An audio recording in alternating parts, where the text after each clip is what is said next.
अल्हम्दुलिल्लाह रब्बिल आलमीन वल आक़िबतु लिल मुत्तक़ीन वस्सलातु वस्सलामु अला सय्यिदिल मुरसलीन अम्मा बाद फ़अऊज़ु बिल्लाहि मिनश शैतानिर रजीम बिस्मिल्लाहिर रहमानिर रहीम या अय्युहल्लज़ीना आमनुत्तक़ुल्लाह व कूनू मअस सादिक़ीन सदक़ल्लाहुल मौलानाल अज़ीम व बल्लगना रसूलुहुन नबिय्युल अमीनुल करीम व नहनु अला ज़ालिका लमिनश शाहिदीन वश्शाकिरीन वल्हम्दुलिल्लाहि रब्बिल आलमीन।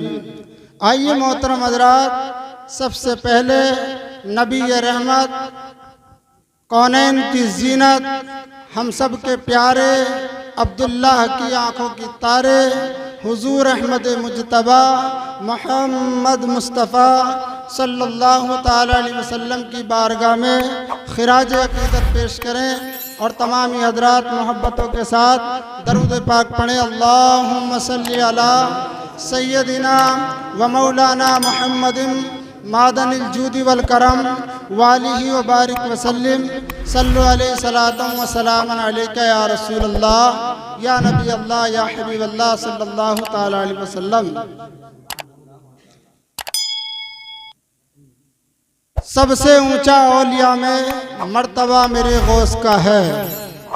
सबसे ऊंचा औलिया में सबसे ऊंचा औलिया में मर्तबा मेरे गौस का है और औलिया की गर्दनों पर कदम मेरे गौस का है। औलिया की गर्दनों पर कदम मेरे गौस का है। और जिस जगह 11वीं धूम से मचाई जाती हो, जिस जगह 11वीं धूम से मनाई जाती हो, समझ लो वो महल्ला मेरे गौस का है। गौस का है। सुभान अल्लाह सुभान अल्लाह। समझ लो वो महल्ला मेरे गौस का है। मोहतरम हज़रात, मुझे तकरीर करने की खुशी नहीं है, मुझे आज इतनी खुशी है कि वाकई आपने गौसे आजम का लंगर चालू किया और महफिल बैठी हुई ऐसे लगती थी जैसे रूहानी तौर पे गौसे पाक तशरीफ ला चुके हैं। मोहतरम हज़रात, गौसे आजम रज़ी अल्लाह ताला अन्हु बयान फरमाते हैं कि अगर मैं ना चाहूँ तो मेरी मर्जी अगर ना हो तो कोई मेरा नाम ले नहीं सकता। तो मालूम ये हुआ कि आज तुमने जो खिलाया है, तुमने जो लुटाया है, ये तुमने अपनी मर्जी से नहीं बल्कि तुम्हारी दौलत को, तुम्हारे माल को मेरे गौस ने पसंद फरमा लिया। सुभान अल्लाह सुभान अल्लाह।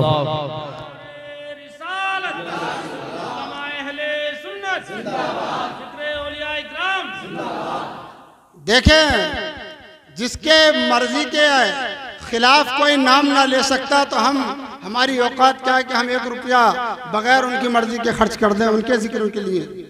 बहुत बड़ी बात है मोहतरम हज़रात। गौसे आजम रज़ी अल्लाह ताला अन्हु की वो निस्बत है कि जो दुनिया में भी काम आती है और आखिरत में भी काम आती है। मोहतरम हज़रात, लीजिए, मैं जिस आयत को पढ़ चुका हूँ उसका तर्जुमा बयान करता हूँ। अल्लाह तबारक व ताला ने इरशाद फरमाया, ऐ ईमान वालो, अल्लाह से डरो और सच्चों के साथ हो जाओ, सच्चों के साथ हो जाओ। मोहतरम हज़रात, मैं एक मिसाल दे के समझाना चाहता हूँ। जब तुम्हारे पास कोई दौलत है और तुम किसी ऐसे बाजार में पहुंच जाओ जहां जेब काटने वाले मौजूद हों, जहां उस दौलत को छीनने और चुराने वाले मौजूद हों, तो फिर तुमसे अगर कहा जाए कि इस दौलत को संभाल के रखना, इस बाजार में जेब काटने वाले बहुत हैं, लूटने वाले बहुत हैं, तो तुम्हें फिक्र होगी कि हम इस दौलत को कैसे छुपाएं, इसकी हिफाजत कैसे करें। मोहतरम हज़रात, यही समझिए आप, हमारे पास सबसे बड़ी दौलत ईमान है, हमारे पास सबसे बड़ी दौलत हमारा इस्लाम है, हमारे पास सबसे बड़ी दौलत इश्क़ मुस्तफ़ा है। लेकिन मोहतरम हज़रात, जब इसकी बारी आई, अल्लाह तबारक व ताला ने कुरान में बयान फरमाया था कि लोगों, शैतान जो है तुम्हारा खुला हुआ दुश्मन है, लोग डरने लगे और कांपने लगे, सोचने लगे, ऐ मेरे रब तूने दुश्मन का पता तो बता दिया है, मगर ये तो बता कि इससे बचने का कोई रास्ता है कि नहीं है। मौला तबारक व तआला तूने हमें ईमान दिया है, तूने हमें इस्लाम दिया है, तूने हमें सब कुछ दिया है, मगर ये बता मेरे रब हम इससे अपने ईमान को बचाएं कैसे, हम अपने इस्लाम को इससे बचाएं कैसे, इसके मुस्तफ़ा को बचाएं कैसे। तो रब तबारक व तआला ने कुरान पाक में बयान फरमा दिया, ऐ ईमान वालों अब तुम्हें डरने की जरूरत नहीं है, तुम्हारा वो दुश्मन तो जरूर है, मगर तुम ये चाहते हो कि तुम्हारा ईमान महफूज रहे, तुम्हारा इस्लाम महफूज रहे, तो फिर एक ही काम करना होगा और वो ये है कि ईमान वालों अल्लाह से डरो और सच्चों के साथ हो जाओ।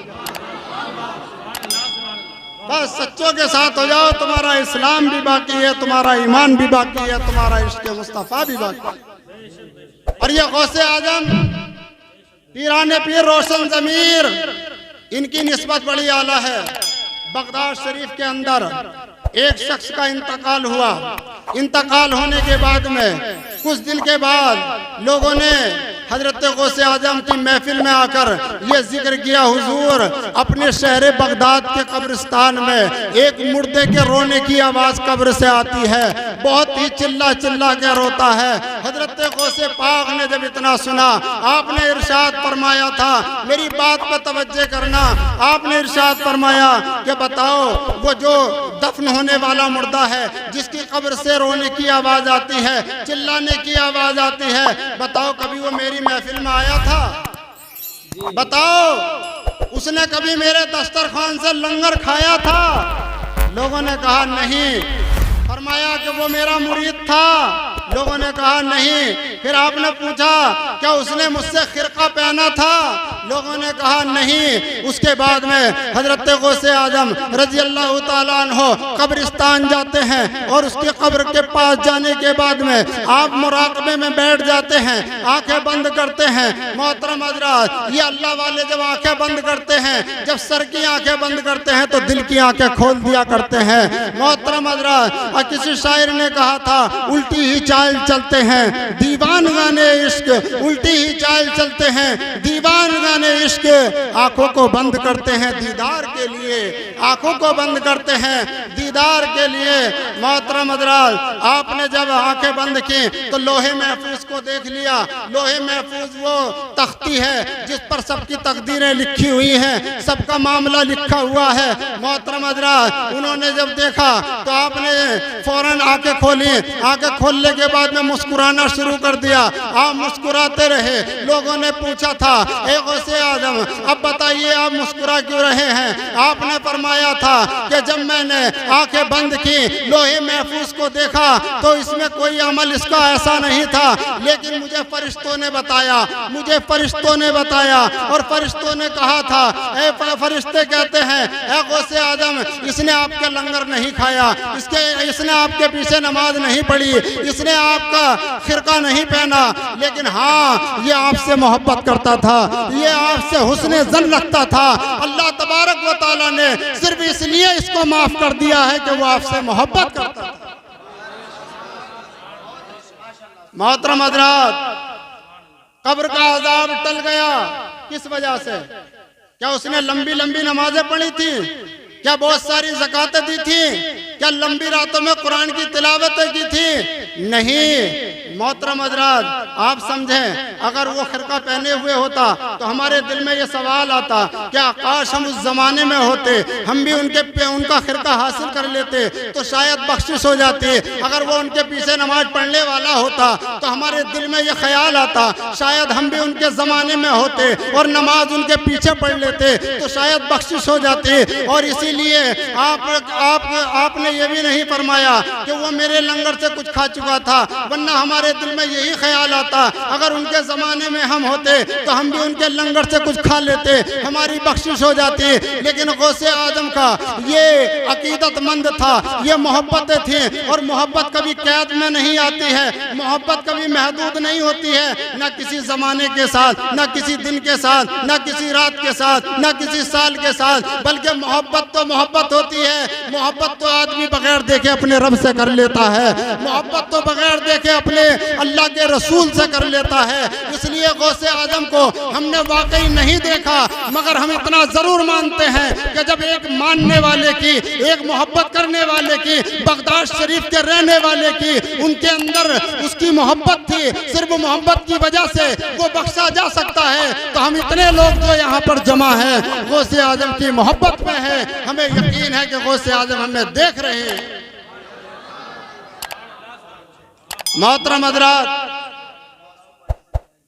गौसे आजम के मुरीद की तो बहुत बड़ी बात है।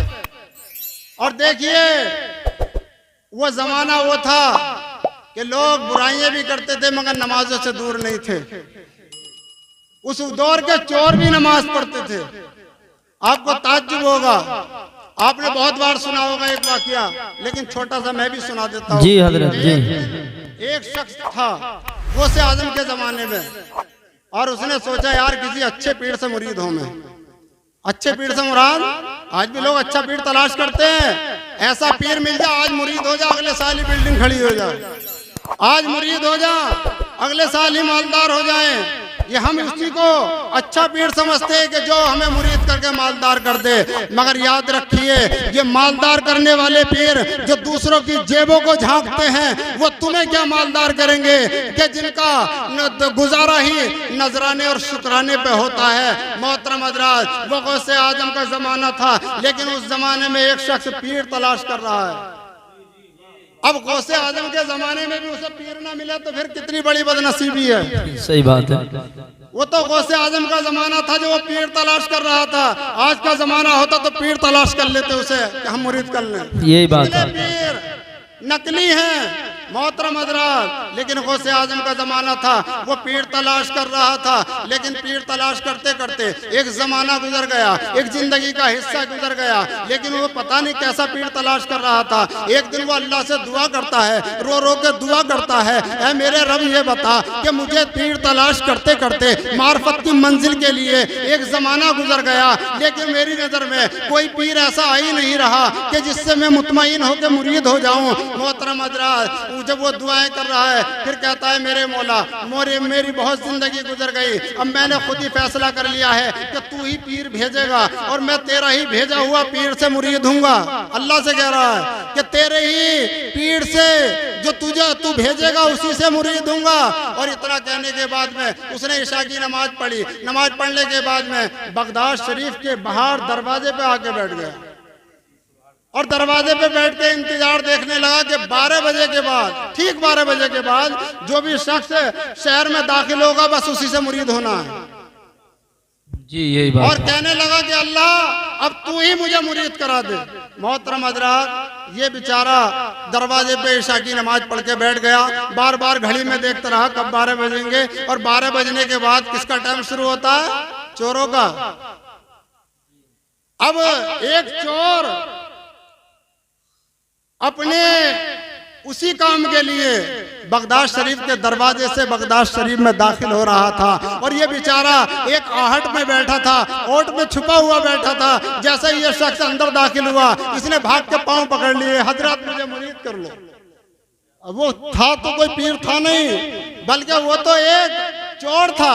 लिपट गया, कदमों में लौट गया, कदम नहीं छोड़े। हजरत मुझे मुरीद कर लो, बड़े दिन तलाश करते करते हो गए, आप कहाँ छुपे हुए थे, बहुत दिन में मिले हो। आज तो मैंने ये मुसम्मम इरादा कर लिया था कि बगदाद शरीफ में 12 बजे के बाद जो आएगा, जिसे अल्लाह भेजेगा वही मेरा पीर होगा। तो तुम खुद नहीं आए हो, बल्कि मेरे रब ने तुम्हें भेजा है, मुझे मुरीद कर लो।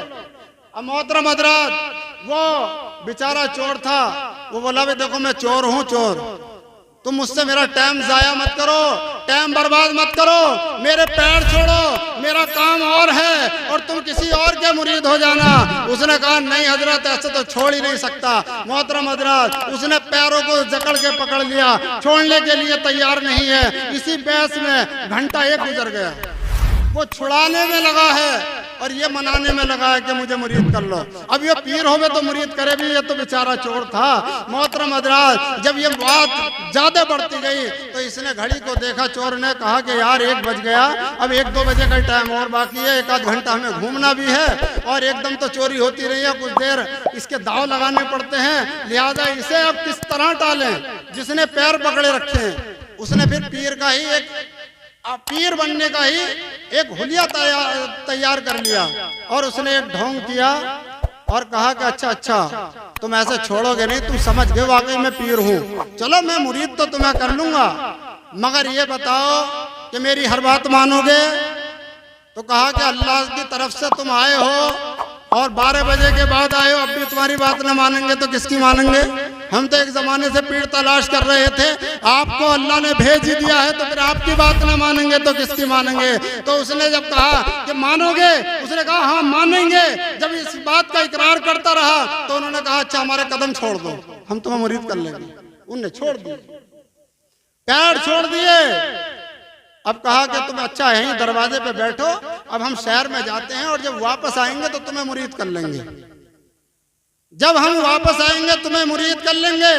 मोहतरम हज़रात, ये चोर बेचारा बड़ी मुश्किल से जान छुटाकर ये चला गया शहर के अंदर और इसने नजर दौड़ाई, यार अब किसके यहाँ तलाश करें, टाइम थोड़ा रह गया। इसके दिमाग में बात आई, यार गौसे आजम के यहाँ लंगर बहुत चालू हो रहता है, वहाँ बहुत गरीब लोग खाना खाते हैं, उनके यहाँ हर वक्त लाइन लगी रहती है, लिहाजा उनके यहाँ ही माल होगा, चलो उन्हीं के यहाँ डाका डालते हैं, उन्हीं के यहाँ चोरी करते हैं। मोहतरम हज़रात, और इससे कहा कि तुम दरवाजे पे बैठो, हम उधर से आएंगे तुम्हें मुरीद कर लेंगे। उसने कहा ठीक है, हम तो आपकी सब बात मान ही लेंगे, लेकिन हमारे साथ जो है कोई भी मामला ऐसा नहीं होना चाहिए कि हम सुबह तक बैठे ही रहें, जरूर आना।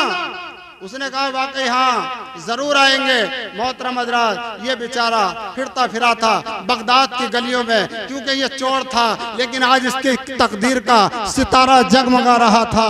मोहतरम हज़रात, ये चोर था, अब से पहले गुनहगार था, लेकिन आज गौसे आजम की नजर इस पर पड़ने वाली थी, ये गौसे पाक का दीवाना बनने वाला था, इसके गुनाह निगाहे गौस हटाने वाली थी। मोहतरम हज़रात, ये गौसे आजम के मकान में पीछे की जानिब से कूद के पहुंच गया। अब जब उनके मकान में पहुंचा, अब एक बात बताओ, मालदार के घर तो माल ही हाथ लगेगा, जब उनके घर में माल था ही नहीं, उनके घर में क्या दौलत थी? उनके घर में दौलत ये थी मार्फत खुदा, इसके रसूल की दौलत थी। मोहतरम हज़रात, जैसे ही अंदर दाखिल हुआ, पहले इतनी रोशनियां तो थी नहीं, चिराग का जमाना था, और जब लोग सोते थे तो चिराग भी बुझा दिया करते थे कहीं आग ना लग जाए। किसी ने कहा था ना, दिल के फपोले जल उठे दिल के दाग से, घर को आग लग गई घर के चिराग से। ये मोहतरम हज़रात, ये ऐसे भी आग लग जाती थी कभी कभी, और वैसे ये शेर जो है दूसरी तरफ फिट होता है।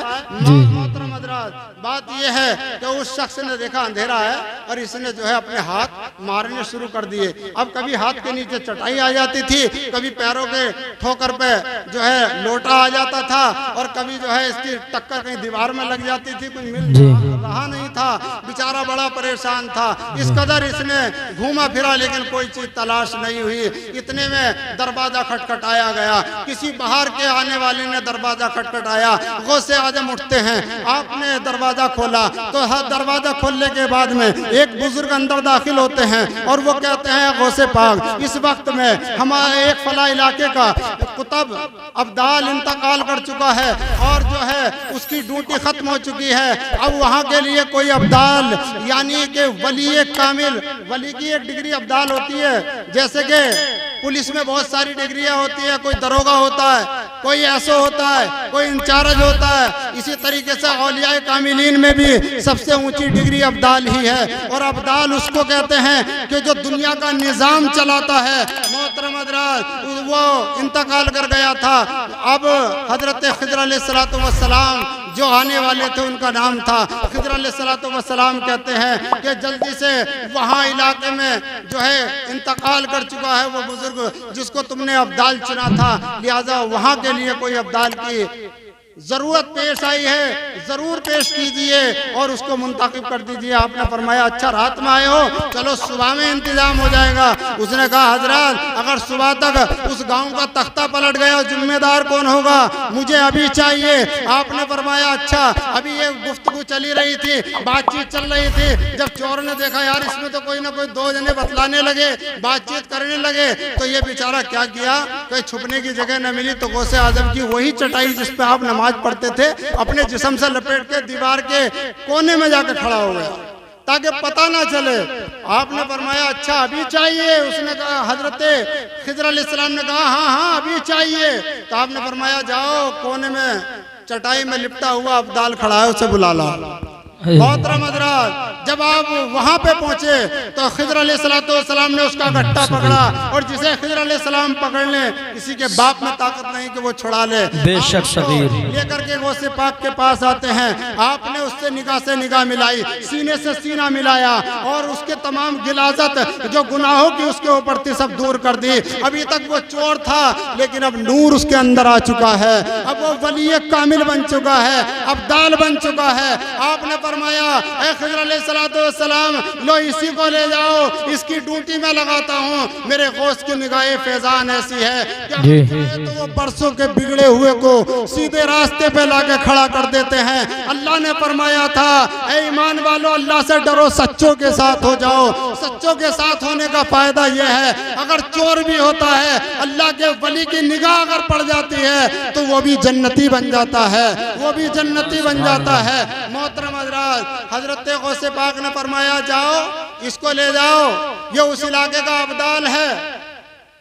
वो जाने लगा। आपने फरमाया पीछे आओ, वो पीछे हटा। फरमाया देखो वो दरवाजे पे जो छोड़ कर आयो ना उसे जाके मुरीद कर लेना।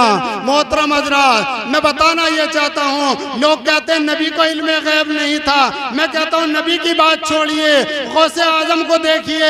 आपके दरवाजे शहर बगदाद के दरवाजे पे जिस चोर से मुलाकात एक मुरीद होने के लिए ख्वाहिश करने वाले इंसान से हुई थी, मेरा गौस उसे भी जानता है, उसे भी जानता है। और फरमाया ऐ चोर तुझे जो विलायत का ये मर्तबा मिला है सिर्फ उसके मुरीद होने के लिए जो उसके दिल में तमन्ना थी, बस उसकी अकीदत और मोहब्बत की वजह से मिला।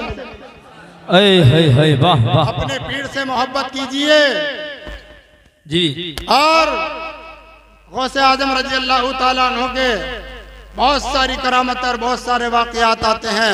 आप जिसे देखें अनोखा निराला मालूम होता है। हज़रत गौसे पाक रजी अल्लाह ताला अन्हु जो के पैदाइशी वली हैं और आप फरमाते हैं अगर मैं अपनी तवज्जे किसी मुर्दे पे डाल दूं तो मुर्दा खड़ा हो जाए।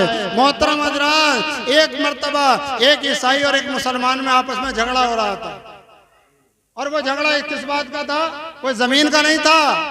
वो झगड़ा इस बात का था, वो कह रहा था ईसाई कि हमारे नबी अच्छे थे, अफजल थे, आला थे तुम्हारे नबी से, क्योंकि वो मुर्दों को जिंदा कर दिया करते थे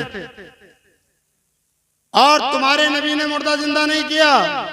हजरत गौसे पाक रज़ी अल्लाह ताला अन्हु को जब पता चला आप वहां पे पहुंचे और उस ईसाई का गट्टा पकड़ा। बोले क्या क्या कहता है तो उसने कहा कि मैं ये कहता हूँ कि ईसा अलैहिस्सलातु वस्सलाम तुम्हारे नबी मोहम्मद सल्लल्लाहु अलैहि वसल्लम से अफजल हैं। वो मुर्दों को जिंदा करते थे, मेरे गौस को जलाल आया और जलाल आता भी क्यों नहीं, बात नबी के इख्तियार की थी। मोहतरम हज़रात फिर गौसे आजम ने फरमाया चल मेरे साथ चल, कब्रिस्तान चल, जो तुझे सबसे ज्यादा पुरानी कब्र दिखाई दे बस मुझे उसी की तरफ इशारा कर देना और फिर तू कमाल देखना। अगर मैं मुर्दा जिंदा कर दूं तो मेरे नबी को अफजल मान लेना, मेरे नबी को आला मान लेना, मेरे नबी को सबसे बरतर और बाला मान लेना। उसने कहा ठीक है, अगर तुमने मुर्दा जिंदा कर दिया तो मैं तुम्हारे नबी का कलमा पढ़ के मुसलमान हो जाऊंगा।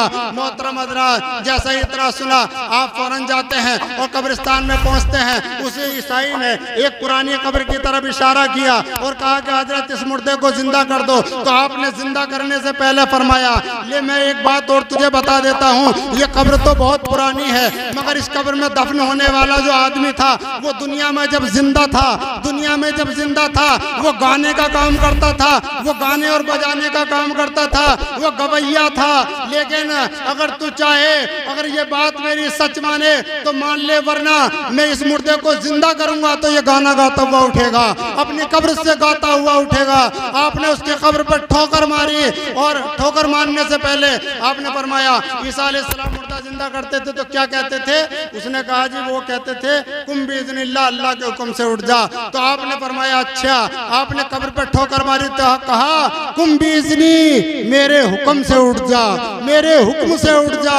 इतना कहना था, कब्र शक हुई, वो गाता हुआ मुर्दा जो बहुत पुरानी कब्र में था फौरन खड़ा हो जाता है और नबी का कलमा पढ़ता है। और फिर हजरत गौसे पाक ने फरमाया था कि देख ये है मेरे नबी का इख्तियार जो अपने गुलामों को दिया है। अब मैं नबी नहीं हूँ, अगर मैं चाहूँ अगर मुर्दे पे तवज्जो डाल दूँ तो वो भी खुद उठ के खड़ा हो जाए। है क्या पैगाम दिया हज़रत, क्या है, वाह वाह, नारे तकबीर, नारे रिसालत, फैज़ाने गौसे आज़म, वाह क्या पैगाम दे दिया।